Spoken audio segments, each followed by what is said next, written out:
Bismillahirrahmanirrahim. Assalamualaikum warahmatullahi wabarakatuh. Hai, kembali lagi bersama aku Elisa dan seperti biasa aku akan bercerita. Judul cerita kali ini adalah Benci Jadi Cinta versi Umar bin Khattab. Nah, benci jadi cinta yang aku maksud di sini bukan antara seorang laki-laki dan seorang perempuan yang awalnya mereka saling benci kemudian jadi saling cinta. Maksud aku bukan kayak gitu. Yang ingin aku bahas di sini adalah benci jadi cinta versi Umar bin Khattab, di mana dulunya dia sangat membenci agama Islam yang merupakan agama rahmatan lil alamin dan membenci orang dengan akhlak paling mulia di muka bumi, yaitu Rasulullah Shallallahu Alaihi Wasallam. Siapa sih yang gak kenal Umar? Walaupun misalnya gak tahu banyak tentang ceritanya, ya minimal pasti pernah mendengar namanya. Umar bin Khattab punya banyak banget keistimewaan yang mungkin gak bisa aku sebutin semuanya di video ini. Tapi aku akan sebutin beberapa, di antaranya Umar adalah salah satu sahabat terdekat Rasulullah Shallallahu Alaihi Wasallam, dan Umar juga merupakan khalifah kedua menggantikan Abu Bakar As-Siddiq. Jadi setelah Rasulullah wafat, itu kemudian digantikan oleh Abu Bakar As-Siddiq. Setelah Abu Bakar As-Siddiq wafat, itu kemudian digantikan oleh Umar bin Khattab. Dan Umar juga merupakan salah satu dari 10 orang sahabat Nabi yang dijamin masuk surga. Dan Umar bin Khattab juga merupakan mertua dari Nabi Shallallahu Alaihi Wasallam setelah Nabi Shallallahu Alaihi Wasallam menikahi putri Umar yang bernama Hafsah binti Umar. Umar adalah seseorang yang sangat pemberani dan disegani, bukan hanya di kalangan Islam tapi juga orang-orang di luar Islam, bahkan oleh jin sekalipun yang katanya jin itu takut sama Umar. Umar bin Khattab walaupun beliau seorang khalifah, seorang pemimpin negara lah, ibaratnya seorang presiden gitu kan, tapi beliau itu hidup sangat sederhana, pakaiannya sederhana, rumahnya sederhana, dan Umar itu sangat zuhud. Zuhud di sini bukan berarti beliau tidak mau ngurusin dunia ya, bukan berarti beliau meninggalkan dunia sepenuhnya dan kerjanya hanya beribadah, kerjanya hanya di masjid, berzikir dan segala macam, tapi beliau ibadahnya tetap bagus, ibadahnya sangat luar biasa, dan beliau juga meraih dunia untuk dijadikan bekal menuju akhirat. Jadi beliau meletakkan dunia di tangannya, bukan di hatinya. Umar bin Khattab juga dikenal sebagai sosok yang tegas, terutama dalam membedakan yang hak dan yang batil, hingga beliau digelari Al-Faruq, yang artinya pembeda. Di masa pemerintahan Umar, Islam berkembang sangat pesat. Nah, tapi itu adalah Umar setelah masuk Islam. Umar setelah dididik dan ditempa oleh Rasulullah. Umar sebelum masuk Islam dengan setelah masuk Islam itu sangat berbanding terbalik. Bukan berarti di sini aku mau menjelek-jelekan Umar atau mau mengungkit kesalahan atau aib-aib Umar, tapi aku harap kisah Umar ini bisa menjadi pelajaran buat kita semua, agar kita mengetahui bagaimana perjalanan Umar dari jahiliyah menuju hidayah, titik terendahnya Umar hingga mencapai puncak kesuksesan dunia dan akhirat. Jadi ceritanya, dulu sebelum Umar memeluk agama Islam, hampir semua tradisi-tradisi jahiliyah itu dikerjakan oleh Umar. Seperti minum khamar, mengubur bayi perempuan hidup-hidup, dan Umar dulu suka banget berantem. Jadi salah sedikit pasti dipukuli sama Umar karena secara fisik dia tuh kan kuat, gagah, perkasa. Jadi kalau misalnya ada yang macam-macam sedikit sama Umar, pasti digebukin sampai dia bosen.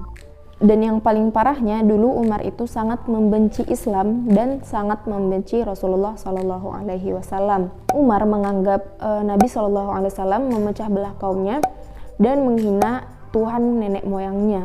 Dan Umar ini adalah seseorang yang sangat berpegang teguh terhadap prinsipnya. Kalau misalnya dia udah meyakini suatu hal, tidak peduli itu benar atau salah, dia akan mempertahankan hal tersebut bahkan sampai mati sekalipun. Tapi pernah suatu malam Umar pergi ke Masjidil Haram. Kebetulan di sana ada Nabi Shallallahu Alaihi Wasallam, beliau sedang melaksanakan sholat. Nah, di situ Rasulullah membaca surah Al-Haqqah. Umar sebagai orang Arab yang mengerti bahasa Arab sebenarnya merasa takjub dengan bacaan Rasulullah tersebut. Tapi kemudian dia menepis rasa takjub itu dan mengatakan kalau Nabi itu adalah dukun. Walaupun di luar Umar bilang benci, walaupun dia bilang Nabi dukun, dia sebenarnya tidak dapat menepis fakta bahwa benih-benih Islam, benih-benih kecintaan terhadap Islam mulai tumbuh di hatinya. Tapi saat itu karena paradigma jahiliyah, fanatisme terhadap agama nenek moyang, dan taklid buta yang harus banget mengikuti tradisi nenek moyangnya, waktu itu masih menancap di hati Umar. Jadi pada saat itu dia belum menerima Islam. Balik dari situ ya seperti biasa, Umar tetap membenci Islam, dan dia ini dulu sebelum Islam dia itu bersahabat dengan Abu Jahal. Jadi mereka ini teman dekat dan best friend lah istilahnya, CS kental gitu kan. Jadi setiap Abu Jahal menyiksa budak-budaknya yang memeluk agama Islam, biasanya Umar suka ikut-ikutan mukulin sampai dia bosen. Sampai pada suatu hari, saking tidak sukanya Umar terhadap Rasulullah SAW, dia keluar dari rumahnya dan dia membawa pedang. Pada hari itu dia berniat untuk membunuh Rasulullah SAW. Di tengah jalan dia ketemu dengan seorang lelaki yang bernama Nuaim bin Abdullah. Nah, si Nuaim ini nanya kepada Umar, dia mau kemana gitu kan, bawa pedang dalam keadaan tergesa-gesa. Si Nuaim penasaran, Umar mau kemana? Terus Umar bilang kalau dia mau pergi membunuh Muhammad. Terus si Nuaim bilang ke Umar, kalau kamu bunuh Muhammad, emang kamu gak takut sama Bani Hashim dan Bani Zuhrah, kata Nuaim. Nabi Muhammad sendiri berasal dari Bani Hashim. Terus Umar diam sebentar, dia mengamati si Nuaim. Dia bilang, saya rasa kayaknya kamu udah pindah agama ya, kata Umar. Nuaim gak menjawab pertanyaan Umar, tapi dia bilang, kamu mau gak saya kasih tahu sesuatu yang lebih bikin kamu kaget daripada berita keislaman saya, kata Nuaim. Terus Nuaim lanjut, adik kamu, itu adik kamu si Fatimah, bersama suaminya yang merupakan sepupu kamu sendiri, itu juga telah meninggalkan agama yang kamu anut, dan sekarang dia menjadi pengikut Muhammad, kata Nuaim. Ya pada saat itu Umar tentu makin emosi dong, dia makin marah. Dia tadi keluar dari rumahnya, dia sudah merasakan kemarahan yang sangat terhadap Nabi, dan dia sudah berniat ingin membunuh Nabi. Di tengah jalan dia ketemu orang, dan orang itu bilang bahwa adiknya sendiri telah menjadi pengikut Muhammad. Muhammad orang yang dia benci, bahkan yang ingin dia bunuh hari itu juga. Umar mengurungkan niatnya untuk mencari Nabi Muhammad. Akhirnya dia pergi ke rumah adiknya. Adiknya ini bernama Fatimah binti Al-Khattab, dan suaminya Fatimah bernama Sa'ad. Sa'ad ini juga merupakan salah satu dari 10 sahabat yang dijamin masuk surga. Waktu itu di rumah Fatimah ada Khabbab bin Al-Arad, nama salah seorang sahabat Nabi yang waktu itu sedang belajar Al-Quran bersama Fatimah dan suaminya. Nah, ketika mereka mendengar suara langkah kaki, yang mereka kenal itu adalah langkah kaki Umar, kemudian mereka menyembunyikan Khabbab ke salah satu kamar di rumah itu. Mereka takut terjadi apa-apa. Kemudian Umar tanpa basa-basi dia langsung dobrak pintu. Terus dia nanya, suara apa yang aku dengar dari mulut kalian? Kata Umar. Terus adiknya si Fatimah bersama adik iparnya jawab, nggak ada, itu cuma obrolan biasa di antara kita, kata mereka. Terus Umar nggak percaya. Akhirnya dia to the point, dia menanyakan kebenaran berita yang barusan dia dengar kepada adiknya. Dia bilang, kalian udah pindah agama ya? Kata Umar. Terus adik iparnya ini si Sa'ad bilang, ya Umar, kalau misalnya kebenaran itu tidak ada pada agamamu, gimana? Kamu mau apa? Kata adik iparnya. Terus Umar makin marah. Akhirnya dia lompat dan dia mencekik leher adik iparnya. Kemudian adiknya menghampiri Umar, berusaha untuk menghentikan perbuatan Umar tersebut. Tapi adiknya, si Fatimah ini malah ditampar sama Umar sampai wajahnya berdarah, sampai bibirnya berdarah. Ya seorang Umar gitu kan, dia mempunyai tenaga super, sekali tampar aja udah bisa berdarah-darah. Terus adiknya ini, si Fatimah, walaupun udah ditampar sampai berdarah, dia nggak ada takut-takutnya sama sekali. Dia malah teriak, hei Umar, jika kebenaran tidak ada pada agamamu, aku bersaksi bahwa tidak ada Tuhan selain Allah dan Muhammad itu adalah utusan Allah, kata Fatimah. Pada saat itu Umar heran, bukannya makin marah, dia malah lebih ke kaget gitu kan. Adiknya ini gak ada takut-takutnya sama sekali, dan dia merasa malu sebagai seorang kesatria, sebagai seorang jagoan, dan juga seorang laki-laki.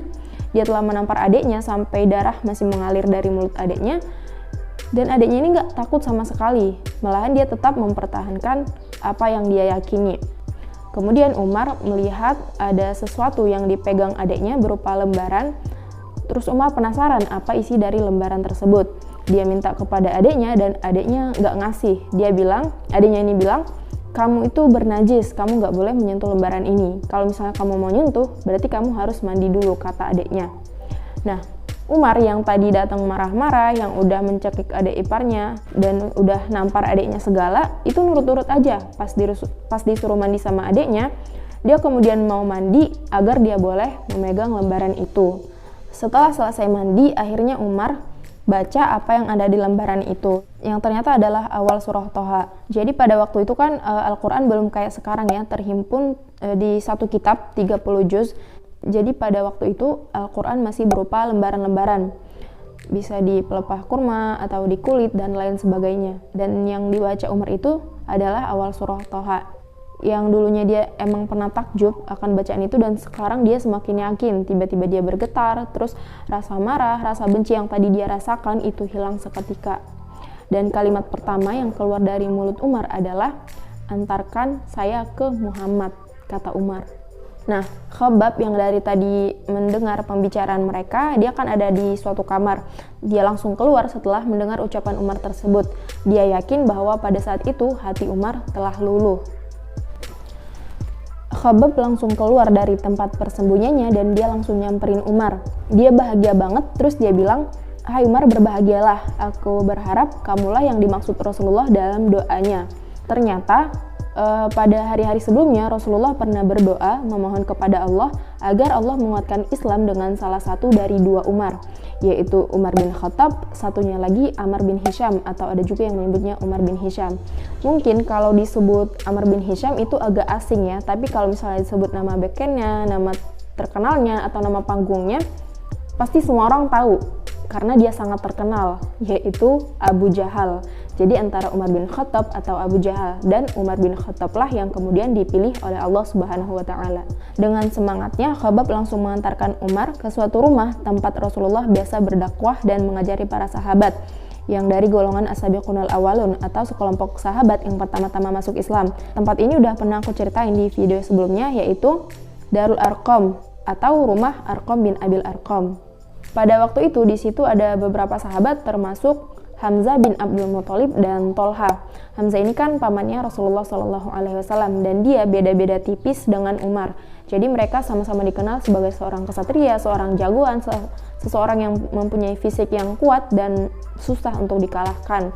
Nah, Hamzah ini sebenarnya masuk Islam di tahun yang sama dengan Umar, yaitu tahun ke-6 dari kenabian. Maksudnya 6 tahun setelah Muhammad diutus menjadi seorang nabi, setelah Rasulullah diutus menjadi seorang nabi. Tapi Hamzah lebih dulu beberapa hari daripada Umar, kalau nggak salah 3 hari lebih dulu. Hamzah lebih dulu 3 hari daripada Umar. Melihat kedatangan Umar, orang-orang pada heboh. Orang-orang kan tahu kalau misalnya Umar itu sangat benci terhadap Islam dan dia juga benci terhadap Rasulullah. Dan orang kan tahu gimana kuatnya Umar, gimana prinsipnya Umar. Kalau misalnya dia udah benci seseorang, dia udah berniat keluar dari rumahnya untuk membunuh seseorang, dia pantang pulang sebelum dia membunuh orang itu. Dan mereka pada saat itu waspada gitu kan, ini orang mau ngapain ke sini, mereka mikirnya kayak gitu. Apalagi waktu mereka lihat ada Khabbab bersama Umar, jadi mereka mikirnya Khabbab ini disandra sama Umar. Nah, pas dia udah nyampe di situ, dia ngetok pintu, terus Hamzah langsung bangkit. Hamzah bertanya kepada Umar apa maksud dan tujuan kedatangan dia ke tempat itu. Kalau misalnya dia mau gangguin mereka, atau dia mau macam-macam ke Rasulullah, atau bahkan kalau dia berniat membunuh Rasulullah, maka dia yang akan dibunuh terlebih dahulu dengan pedangnya sendiri. Kan tadi Umar datang bawa pedang. Ya sadis juga ya, maksudnya itu merupakan suatu penghinaan seorang kesatria terhadap seorang kesatria lainnya, dibunuh dengan senjatanya sendiri. Kemudian Rasulullah bangkit dan Rasulullah menenangkan Hamzah agar Hamzah tidak terburu kebawa emosi gitu kan. Terus Rasulullah menanyakan maksud dan tujuan kedatangan Umar ke tempat itu. Nah, pada saat itu juga Umar mengucapkan 2 kalimat syahadat. Dan orang-orang yang mendengar, orang-orang yang menyaksikan di situ itu sangat bahagia sampai mereka bertakbir sangat kencang, sampai suara takbirnya terdengar ke Masjidil Haram. Dan seperti yang aku bilang tadi, bahwa Umar ini adalah orang yang sangat berprinsip, orang yang berpegang teguh pada prinsipnya. Kalau dia udah meyakini suatu hal, dia akan mempertahankan hal tersebut bahkan sampai mati sekalipun. Setelah dia masuk Islam, dia tidak seperti sahabat pada umumnya yang merahasiakan keimanannya, tapi para sahabat ini juga merahasiakan keimanannya demi keselamatan mereka, dan itu atas perintah Rasul. Tapi berbeda dengan Umar, dia tidak sedikit pun mau menyembunyikan keimanannya. Bahkan pada saat dia baru masuk Islam, dia mendatangi rumah mantan sahabatnya ya. Jadi dia udah nggak mau lagi sahabatan sama Abu Jahal. Dia mendatangi rumah Abu Jahal, kemudian dia ketok pintu, terus Abu Jahal menyambut dia dengan bahagia dong, dia kedatangan sahabatnya gitu kan, hai Umar apa kabar, bla bla bla segala macam. Terus Umar bilang, hei Abul Hakam, itu gelarnya Abu Jahal nama lainnya, apakah kamu tahu bahwa aku sudah memeluk Islam? Kemudian Umar mengucapkan 2 kalimat syahadat di depan Abu Jahal. Pada saat itu Abu Jahal marah-marah, dia mengumpat dan dia banting pintu. Hai Umar sudah murtad apa segala macam, kata Abu Jahal. Dan kemudian Umar juga pernah bilang ke Rasulullah, Umar bertanya kepada Rasulullah, ya Rasulullah, apa yang kau ajarkan ini adalah suatu kebenaran kan, kata Umar. Terus ya, kata Rasulullah. Kemudian Umar bilang lagi, dan mereka salah kan, maksudnya kaum musyrikin. Terus ya, kata Rasulullah lagi. Jadi ngapain lagi kita sembunyi-sembunyi gitu kan, ngapain lagi kita menyembunyikan keimanan kita, kata Umar. Kita terang-terangan aja bahwa kita meyakini agama ini, kita meyakini Islam, dan kita kasih tahu ke mereka kalau mereka salah. Maksudnya Umar mengajak untuk berdakwah secara terang-terangan. Terus Rasulullah bilang, tahan, sabar ya Umar, belum ada perintah dari Allah, kata Rasulullah. Tidak lama setelah masuk Islamnya Umar, kemudian turunlah perintah untuk berdakwah secara terang-terangan. Kan sebelumnya itu dakwah secara sembunyi-sembunyi atau sirriyah. Dan para sahabat di awal-awal kenabian itu juga menyembunyikan keimanan mereka demi keamanan dan keselamatan. Dari kisah Umar ini kita belajar bahwa Allah itu maha membolak-balikkan hati. Umar yang dulunya benci terhadap Islam, benci terhadap Rasulullah, dan bahkan dia suka menyiksa orang-orang lemah yang memeluk agama Islam, akhirnya dia memeluk agama Islam dan menjadi orang yang terdepan dalam membela agama Islam. Bahkan Umar sempat meraih posisi tertinggi di umat Islam pada saat itu, yaitu menjadi khalifah atau pemimpinnya umat Islam. Artinya pintu taubat itu terbuka selebar-lebarnya bagi orang yang mau datang kepada Allah Subhanahu wa taala. Dan setiap orang memiliki kesempatan untuk bertaubat sampai ajal menjemput. Jadi ya sebelum mati masih ada kesempatan untuk bertaubat. Tapi tentu jangan ditunda-tunda lagi, maksudnya jangan nanti kalau udah mau mati, kan kita nggak tahu kapan kita mati. Kesempatan untuk berubah menjadi lebih baik lagi itu terbuka lebar bagi siapapun. Meskipun dulunya kita melakukan berbagai macam maksiat, melakukan berbagai macam kejahatan, Allah itu maha pengampun. Jadi kalau misalnya kita mau mengakui kesalahan, kemudian kita bertaubat dengan sungguh-sungguh dan tidak mengulangi lagi kesalahan yang sama, insya Allah Allah itu maha pengampun. Dikatakan kepada kita di dalam Al-Quran juga disebutkan bahwa jangan pernah berputus asa dari rahmat Allah, karena Allah itu maha pengampun. Dan kita juga nggak bisa ngejudge atau memutuskan bagaimana akhir hidup seseorang.